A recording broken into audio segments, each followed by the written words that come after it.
Throughout this series of Head to Heart, we've had a time during worship to receive and hear a testimony pertaining to the topic of membership vow of the day. I'm really grateful to have Larry Matthews, who is the chair of our finance committee, here to speak, to offer a testimony, and to be among us as a finance chair and faithful follower of Jesus. Larry, thank you. Thank you. Good morning, friends. Good morning. Well, as chair of the Finance Committee, I really represent about 20 people who either serve on the 11-member Finance Committee or are on the team that counts money after Sunday worship. Together, we're nearly 1/5 of the congregation directly involved in the finances of the church. 3 people give a great gift of time to the congregation, hours and hours of time. And I'd like to recognize them and ask them to stand. Keith Nuttall, Financial Secretary. Dave Rollins, Treasurer. Is Dave here? And Sue Hardison, who handles investments. Please thank them for all that they do.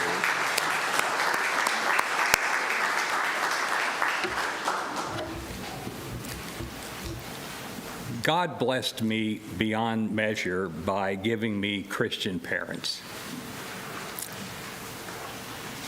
One of my early family memories, and this was about 1949 when I was 6, was my dad and mom sitting at the kitchen table to work on finances, with me off to the side listening in. They always gathered at the kitchen table to work on their bills and money matters. Mom was the family bookkeeper. She wrote the checks. My dad worked at the post office, and that day, that particular kitchen table topic was his expected pay raise. How would they use that extra money? Well, I thought we needed a new car really bad. I was seeing other families with their new Fords and Chevys. However, I remember my parents' first comment, their first priority with that extra money was how much to increase their offering to the church. For the next few minutes, let's imagine that we as a church family are gathered around the kitchen table to talk about finances. Pull up a chair.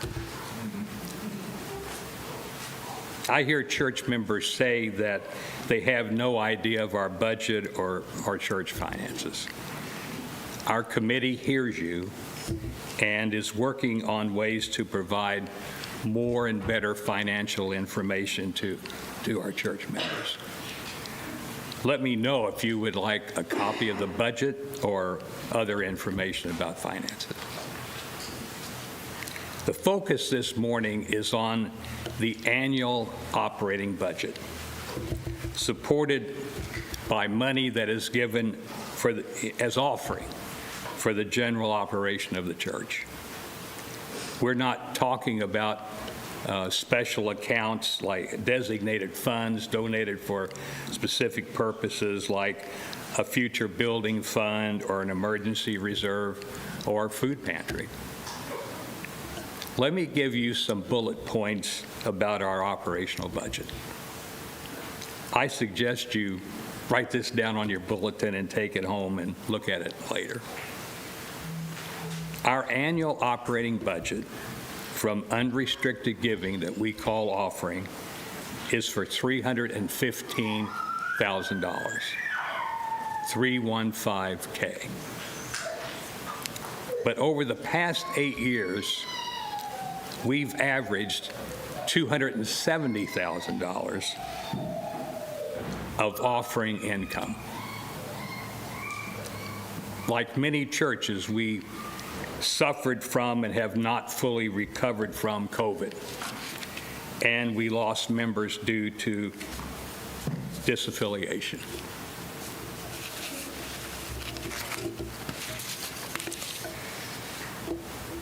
Now, does that mean that we are operating at a deficit? No, not yet. We've deferred things like maintenance and made other budget adjustments that so far have kept us from tapping our reserve fund. Another challenge, our budget does not offer much flexibility. 75% of it is set, non-discretionary.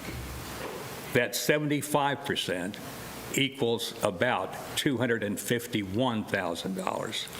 That's staff salaries, basic office expenses, lights, water, upkeep, all required, all necessary to even be a church and keep the doors open. The part of the budget that is truly flexible, discretionary, is essentially the budget requested and managed by our ministry committees, such as nursery, evangelism, education, congregational care, audiovisual, music, worship, the heart of the church's program. The very budgets you want to expand and not cut. But in the current picture, they are the most vulnerable. Friends, we cannot have a spirit-filled church that cuts corners on our ministries. So the immediate financial challenges are real. Yet we are encouraged because God has provided us with the means to grow His church in Wendell. Let me define four. One, He's placed us in a fast-growing geographic area. Our population is exploding, expected to double by 2030. Just last Sunday, we had 14 new members join our congregation. Thus, we have the advantage of two ways to increase our budget. One is for each of us to give more. The other is to grow the church membership. Two, God has provided us with vibrant leadership, Wallace, and talented lay leaders.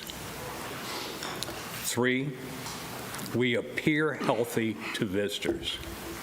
3 years ago, Suzanne and I were attracted to this church as non-Methodist because of young children, a nice mix of ages, and friendly, welcoming people. 4, our church has an increasing core of steady, dedicated members who support every event. God has positioned us to succeed.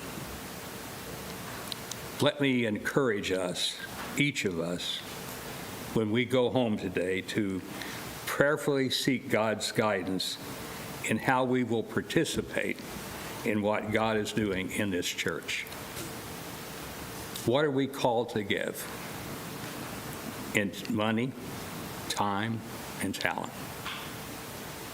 This question, this theme, is relevant right now in 2026 and will guide us as we plan for 2027. Thank you, and we pray God's blessings for this church family.